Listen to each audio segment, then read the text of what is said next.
नमस्कार दोस्तों, knowledge India channel पर आपका स्वागत है। दोस्तों, आज हम एक ऐसे व्यक्ति के बारे में बात करेंगे जिनके बारे में जानना हर एक देशवासी के लिए अहम है।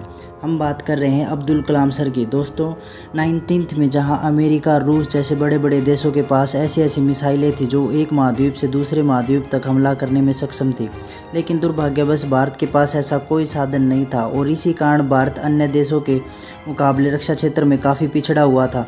दोस्तों, कलाम ने न केवल मिसाइल तकनीक के क्षेत्र में योगदान दिया बल्कि विज्ञान के क्षेत्र में भी उनका योगदान काफ़ी अहम है।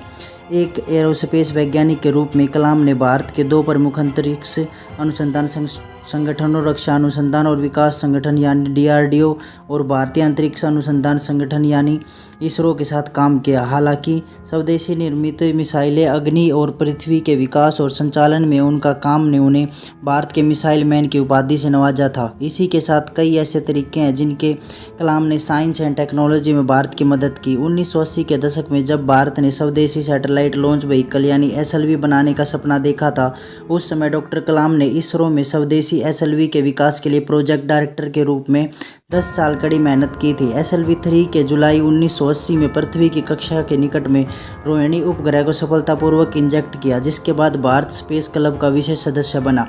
डॉक्टर कलाम के नेतृत्व में बनने वाले प्रमुख हथियारों में ब्रह्मोस, पृथ्वी, अग्नि, त्रिशूल, आकाश नाग समेत कई अन्य मिसाइलें में इसरो लॉन्चिंग व्हीकल प्रोग्राम भी शामिल है। उन्होंने भारत को 6 ऐसी अनमोल चीज़ें दी जिन्होंने देश की छवि बदल कर रख दिया था। आज डॉक्टर कलाम के प्रयासों से भारत दुनिया का सुपर पावर बनने की ओर अग्रसर है। ये हैं वो 6 मिसाइलें जिन्हें डॉक्टर कलाम ने बनाया था।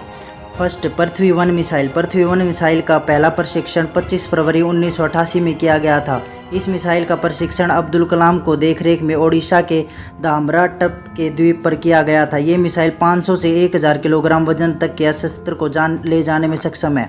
इसकी रेंज 200 से 250 किलोमीटर है। पृथ्वी-1 के बाद 27 जनवरी 1996 को पृथ्वी-2 और 23 जनवरी 2004 को पृथ्वी-3 मिसाइल का भी सफल प्रशिक्षण किया गया था। Second, BrahMos missile. ब्रह्मोस एक सुपरसोनिक क्रूज मिसाइल है। इसे पनडुब्बी से ही नहीं बल्कि पानी के जहाज, विमान या जमीन से भी छोड़ा जा सकता है। ब्रह्मोस की रफ्तार 2.8 मैक है, जो ध्वनि की रफ्तार के बराबर मानी जाती है। उसकी रेंज 290 किलोमीटर है। ये 300 किलोग्राम भारी युद्धक सामग्री ले जाने में सक्षम है। ब्रह्मोस की सबसे खास बात यह है कि ये हवा में ही मार्ग बदल सकती है। ये किसी भी चलते फिरते लक्ष्य को भेद सकती है। ब्रह्मोस का पहला प्रशिक्षण 19 जून 2001 को हुआ था। इसे खास तौर पर इंडियन आर्मी और नेवी के लिए बनाया गया है। अग्नि-1 मिसाइल। अग्नि-1 मिसाइल का प्रशिक्षण 25 जनवरी 2002 को किया गया था। स्वदेशी तकनीक से विकसित सतह से सतह पर मार करने वाली इस परमाणु सक्षम मिसाइल की मारक क्षमता 700 से 900 किलोमीटर है। ये मध्यम रेंज की बैलिस्टिक मिसाइल है। ये 1000 किलोग्राम तक परमाणु हथियार ढोने की सक्षमता रखती है। अग्नि-1 में विशेष नौवैनिक प्रणाली लगी है जो ये तय करती है कि मिसाइल सटीक निशाने के बाद अपने लक्ष्य पर पहुंचे। अग्नि-1 के बाद अग्नि-2, अग्नि-3, अग्नि-4 मिसाइल का सफल प्रशिक्षण भी किया जा चुका है। फोर्थ, त्रिशूल मिसाइल। त्रिशूल सतह से हवा में मार करने वाली मिसाइल मानी जाती है। ये कम दूरी से भी जमीन में हवा में मार करने में सक्षम है। इसकी मारक क्षमता 9 किमी है। इस मिसाइल का प्रशिक्षण भारत के पूर्वी तट पर भुवनेश्वर से 180 किलोमीटर दूरी स्थित चांदीपुर की रेंज में किया गया था। प्रशिक्षण के दौरान इस मिसाइल को एक मोबाइल लॉन्चर के जरिए छोड़ा गया। इस मिसाइल की खास बात यह है कि ये जल, थल और वायु तीनों में काम करती है। फिफ्थ, आकाश मिसाइल। स्वदेशी तकनीक से निर्मित आकाश मिसाइल को DRDO ने विकसित किया था। ये मिसाइल हवा में दुश्मन के विमान को 40 किमी दूर व 18,000 मीटर ऊंचाई तक टारगेट बना सकती है। इसमें लड़ाकू जेट विमानों, क्रूज मिसाइलों और हवा से सतह वाली मिसाइलों के साथ साथ बैलिस्टिक मिसाइलों को बेअसर करने की क्षमता भी है। 2 करोड़ रुपए की लागत से बनी आकाश मिसाइल पूरी तरह से गतिशील है और ये काफिले में भी रक्षा करने में सक्षम है। 6 है नाग मिसाइल। नाग 3rd जनरेशन की मिसाइल है। इस स्वदेशी मिसाइल को प्रोस्पिना के नाम से भी जाना जाता है। टैंक भेदी मिसाइल है। इसकी मारक क्षमता 500 मीटर से 4 किमी तक है। ये देश की उन 5 मिसाइल प्रणालियों में से एक है जिसे DRDO ने विकसित किया है। करीब 3.2 करोड़ रुपए की लागत से बनी नाग को दागों और भूल जाओ टैंक रोधी मिसाइल भी कहा जाता है, क्योंकि इस बार इसे दागे जाने के बाद दोबारा निर्देशित नहीं किया जा सकता।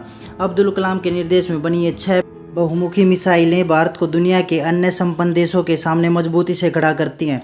तो दोस्तों, अब बात करते हैं परमाणु प्रशिक्षणों की। 11 और 13 मई 1998 के दिन भारत ने अटल बिहारी वाजपेयी के नेतृत्व में राजस्थान के पोखरण में 5 परमाणु परीक्षण किए थे।